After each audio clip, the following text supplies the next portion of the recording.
Book of Revelation, chapter 6 and verse 5, famine. And when he had opened the third seal, I heard the third beast say, Come and see. And I beheld a lower black horse, and he that sat on him had a pair of balances in his hand. And I heard a voice in the midst of the four beasts say, A measure of wheat for a penny, and 3 measures of barley for a penny. And see thou hurt not the oil of the wine. NLT verse 6. And I heard a voice from among the 4 living beings say, A loaf of wheat bread, or 3 loaves of barley will cost a day's pay, and don't waste the oil and the wine. All praises to Yahweh, by Hashem Habashah, Wahara Kakodash. Double honors to the elders of the apostles of the great millstone. Shalom to the hopeful elect, the seeking to be the elect of the nation of Israel. They're scattered abroad amongst the heathen, so I'm looking at the heathen. Beginning at 144,000. Preacher, teacher, and prophet, Shalom. Now, I'm watching this video. Right. The title is, This is Life in Venezuela, the richest and most forgotten country where money is worthless. Now you see at the top it says, Here money is worthless. And you see the women on the corner in the brown underwear.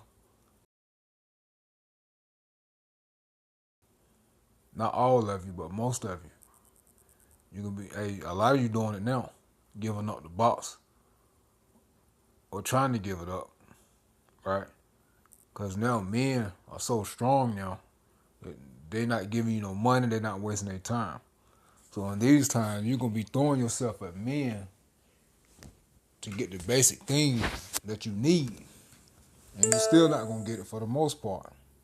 All right, and you see the money on the ground, right? These things are coming to America. All right? It's coming to America. Hey, hyperinflation, hey, the money's going to be worthless. Because, hey, things are going to be so high because the money's going to be worthless. The value is going to be, the money's going to be so devalued. Man, you ain't going to be able to we're not going to be able to afford anything. Not just women, but everybody here in America. All right, and this must happen to collapse the dollar so they can bring in this digital system. Now, we got to get our mindset. We have to have our mindset already before it happens. So in other words, so when it happens, we have to be already prepared in the spirit. Because it's going to happen here in America. They got to devalue the dollar, crash the system, and bring in a digital system, which is going to involve a digital currency. All right, that's what we just read in Revelation 6. A day's wage is not going to be worth anything. All right, going to dire straits. People not going to be able to afford anything: food, medicine, bills. Hey, as a matter of fact, that's going to leave people homeless, vehicleless. All right, no hope. No defense. Got this article right here one day ago. Daily Mail: foreclosure bloodbath deepens as banks seize 40,000 homes, and the pain is only beginning. You see? And the pain is only beginning. With the number of Americans losing their homes to banks rising for an 11th straight month, it's clear the housing crisis is getting worse rather than better. U.S. foreclosure activity jumped again January 2026 with a total of 40,534 properties facing foreclosure filings, a 32% increase from the same time last year. Foreclosure filings cover every stage of the process, from the moment a lender issues a legal warning to the point a home is formally seized after missed mortgage payments. You see, so it's only the beginning and it's going to get worse. Hey, you think it's bad out there in them streets, out there in L.A., certain parts of New York and other states, this homeless crisis. Well, we're going to see more of that. All right? We're going to see more of that. Remember, a lot of people burnt their bridges with their families, right? So they're not going to have anywhere to go to. Hey, a lot of people are so broke. Well, let me get the order right. A lot of people moved away from their parents or from the neighborhoods in which they're from and moving to bigger cities, and they're going to be so broke, if they're not already broke, to the point where they lose their homes. They're not going to have the money to put in their vehicles, if they even have their vehicles. But if they got the vehicles, a lot of them are not going to be able to afford gas to get back to their home state or their home city. That's within that same state. You see? And the people that, and the places where they live now, hey, friends, hey, people gonna turn on one another, man. It's gonna be so tight, like people not gonna be helping people out. All right? It's gonna be very few that's gonna help people out. The hopeful elect of the nation of Israel is seeking to be the elect are gonna help each other out. But the average person is not gonna help each other out. The average person is gonna be selfish. You see? You moved away from home, right? With the people you grew up with, okay? Who would have helped you? You know? Now you're in the city, bigger cities or unfamiliar territory. You might have, found some friends or things of that nature. You know, them people not going to help you like that. All right? People who you thought were your best friends, what is it, BFFs, you're going to come to find out that, hey, that friendship going to be out the window. As a matter of fact, when you get Ecclesiastes, it says, hey, a friend shall not be known in prosperity. Ecclesiastes, in adversity, I mean. Is Ecclesiastes 7. Let me see.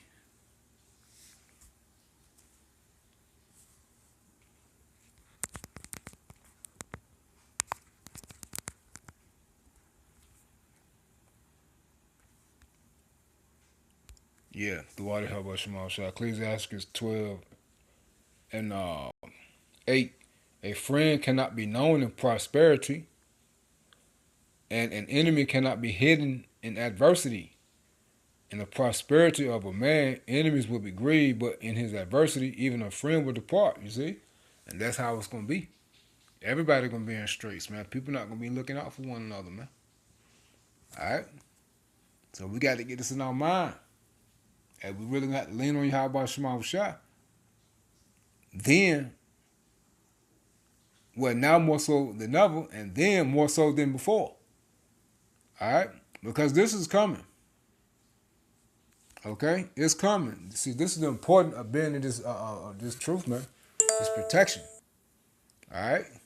The elect are going to be comforted during these times. All right? Now, man. All right? Now, you can watch the whole video. The whole video fire, man. In the sense of prophecy. All right? It's dope, man. But, hey, this going on in Venezuela now. But, hey, it's coming to America. In early 2026, following the arrest of President Nicolas Maduro during an international military operation, Delcy Rodriguez assumed the interim presidency of Venezuela to ensure the continuity of the state amid the crisis. No one knows for sure what will happen in Venezuela's future, or how this complex stage in its history will be resolved. Perhaps things will change. Perhaps new figures will come to power. Perhaps names such as Maria Corina Machado will end up playing a central role in the country's future. But beyond who governs, what really matters is something else. That Venezuelans can finally enjoy the wealth of their own land. That millions of people who were forced to leave can return home. That living, working, and raising a family in Venezuela becomes a real possibility again. That is the wish of many, and also ours here at Uncensored World. Today, this story is based on three elements that are constantly intertwined: a severely damaged economy, a power that remains in the midst of crisis, and millions of people forced to leave in search of opportunities. Now, to understand the extent to which all this has changed the country, and how it continues to affect both those who stayed and those who left. It is necessary to pause for a moment and take a closer look at the phenomenon that has marked an entire generation: exile. Before continuing with this journey, understanding Venezuelan exile, discovering the highest waterfall on the planet, and whether it will soon be possible to travel around Venezuela and its beauty, let me tell you something in 10 seconds. Many people don't know this, but less than 1 in 100 people who watch these videos are subscribed. And that means that many are missing out on these stories and ways of understanding the world that don't appear anywhere else. Behind our documentaries are hours of research, fact-checking, and telling the truth without filters. So if this content brings you something, if you like to understand the world as it is... Whoa. What's that? I just built a budgeting app in Base 44. Guys, like to understand the world as it is, subscribe now to Uncensored World. That way you won't miss the next trip. It will be a pleasure to have you with us. Returning to Venezuela and what exile has meant, there is something fundamental that needs to be understood. Very few people really know everything this country has been through in recent years. From the outside, Venezuela is often reduced to headlines, figures, or distant debates. But the people who can best explain this story are the Venezuelans themselves.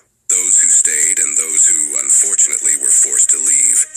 Because when working no longer guarantees food, when starting a family becomes almost impossible, leaving is no longer a choice but a necessity. Thus began one of the largest migratory movements in recent Western history. According to international estimates, more than 7 million Venezuelans have left the country. This is a huge number for a country in peacetime, and it is probably even higher if unregistered departures are counted. But this exodus had many faces. Young people who no longer saw a future left. Professionals who had to start from scratch. Entire families seeking something as simple as a dignified life. Parents who sent their children away first. And elderly people who, for the first time, had to leave their homes behind and suffer the pain of saying goodbye, often for the last time, to their homeland, friends, and family. The reasons varied, but the final push was usually the same. For many, it was the economy, insufficient wages, constant inflation, and an increasingly unsustainable life. For others, insecurity and lack of opportunities were added to the mix. And in some cases, something even harder appeared. Fear. Fear of speaking out, of disagreeing, or of not aligning oneself with those in power. Thus, political exile was also born. The result was clear. An entire country rich in resources began to empty out. This exit. So we're gonna leave it right there, man. So you heard what he said. You know, man, you can't even work enough to even buy food. And that's what's coming here. But the thing is, hey, over here in America, hey, where you going? People come here to America. Well, China come here. They think it's better. As we, brought out years back, beginning with the elders, the apostles of the great millstone. Shit, you come in here to get judged. You come here thinking everything's sweet. It's going to be worse than where you came from. All right? And American-born citizens, where you traveling to? Nowhere. You're not gonna have anywhere to go. Hey, a lot of countries are cutting Americans off. Say, hey, you can't even go to their countries, man. All right? And then eventually they're gonna shut the borders. It ain't gonna be no travel. No traveling going on. It's gonna be 15-minute cities. All right? Disease is gonna be going on, chaos. As a matter of fact, they shut down some airports for what, like the next 10 days or something? Let me see. So, hey, it ain't gonna be no going in and out of America. You're gonna be trapped. You see? Trapped in prophecy. Okay?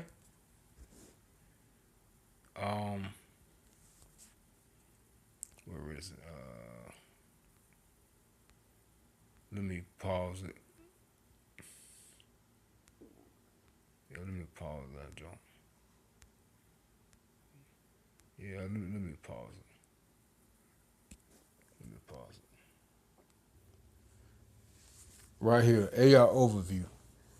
The FAA briefly grounded all flights at El Paso International Airport for 10 days starting February the 10th, 2026, due to special security reasons regarding Mexican cartel drones, but reversed the order within hours. On February the 11th, the 10-day closure was an initial abrupt notice that was quickly lifted after the DOD addressed the drone issue. Okay, so they lifted it. Okay. But that was the report. But hey, just go to show you, man, like, hey, so much chaos can be going on that, hey, they're going to be shutting down flights, man. Like they did with COVID. You know, hey, they control a movement. All right? So, hey, when all hell break loose, man, don't think you're going to be able to flee out of here. All right? But yeah, a couple articles real quick. Check this out. It says 2 U.S. Navy ships collide in Caribbean, minor injuries reported. So you see, man, this place is just going down the drain. That's it. That's it. That's all we got. But yeah, I just wanted to hit that real quick through the spinning part. How much Shimon Shah. Yeah, we really got to get our minds right, because this was going to happen. And you know, you can watch that video from the beginning. All right, it's a 36-minute video. But I watched up to the 24-minute mark. But catch that joint from the beginning. Stay pretty up in the names of how about Shimon Shah. Shalom.